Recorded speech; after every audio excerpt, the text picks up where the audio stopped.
and most importantly, my students. I struggled to write this speech for you tonight. You've heard me talk about my story. A lot of you know a lot about my background, about changing careers, following your heart, following your passion, not being afraid of when the dots don't exactly connect. Some of you who kept up with the readings might remember Levitt's research. Remember Stephen Levitt? Some of you? Well, one of the points was people who love what they do are often far, far more successful than those who are just inherently good at what they do. And I'm not up here to discuss the merits of changing careers or following your heart, following one's passion. Period 3, Hoffs. Where's Hoffs? Cat. I'm not up here to talk about Eric or his sod farm. Jack. Where's Jack? The rest of my period 4. I'm not up here to popcorn. Or JP to teach you about the dangers of vaping. Marco. Where's Marco? Yeah. Marco, I thought about passing around the proverbial ball, but we've done that. I thought about weaving in some highlights, or maybe even stealing some highlights from Michael Lewis's new book, The Undoing Project. And the more I thought about that, I knew Cushing, Booth, I knew you'd call me out on it, so I wasn't going to do that. And Shad, thought about just having you write this speech. Oh my God. And Ted's picked up every leadership opportunity afforded to him this year, and he's done an incredible job.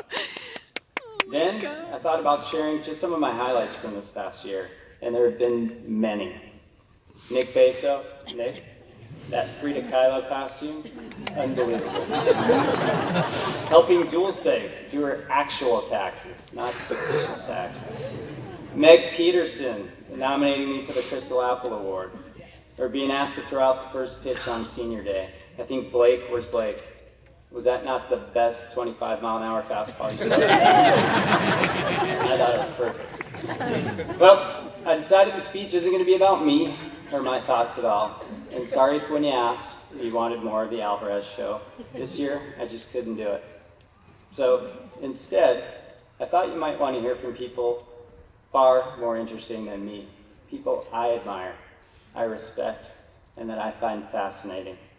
So tonight, instead of droning on in a speech you'll never remember, in a format that some of you I know find about as fascinating as watching paint dry, well, I thought I'd shake it up a bit. We'll come full circle tonight. I'd like to share with you all my interview project.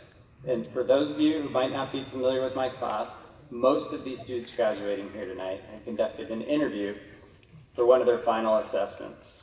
Students were tasked with reaching out and interviewing someone in a field they're interested in pursuing.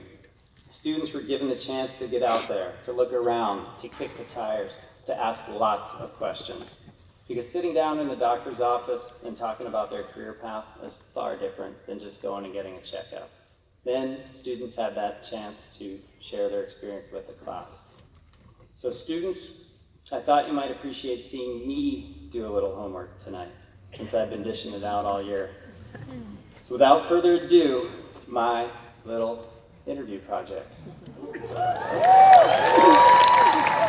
Cue the deer. Anyone? Funny farm? Nobody? Graduate of Laguna Beach High School, class of 2010. I'm currently a Lieutenant JG in the United States Navy, and I'm privileged enough to fly the F-18 Charlie. Graduates, faculty, parents, relatives, undergraduates, and we cannot forget about all the random old people that come to these types of things. Welcome and congratulations to the class of 2018.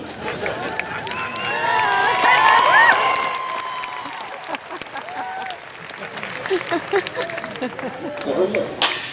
Joey Ravenna. I'm Maxie Grasso. My name is Savannah Johnson. I'm Nick Carpino. I'm Nils Wilson. My name is Benjamin Sharp. I am Charlie Hoffs. What will you always remember about Laguna Beach High School? I'll always remember the people at Laguna Beach High School. The people. Just the vast diversity of people here. I think I'll always Los Arena. Good classmates, spending good time with friends, making new friends. So what are some of your biggest hopes and fears moving forward?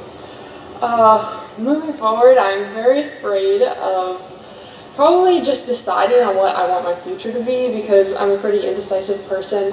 Fears is that I'll end up continuing my lack of motivation that I had in high school. This guy is so funny. My Mills. parents' inheritance. Probably have to graduate He's so from funny. He college did the with a drama. master's degree in 4 years, which sounds very aggressive, and I'm afraid it might be overly ambitious, right?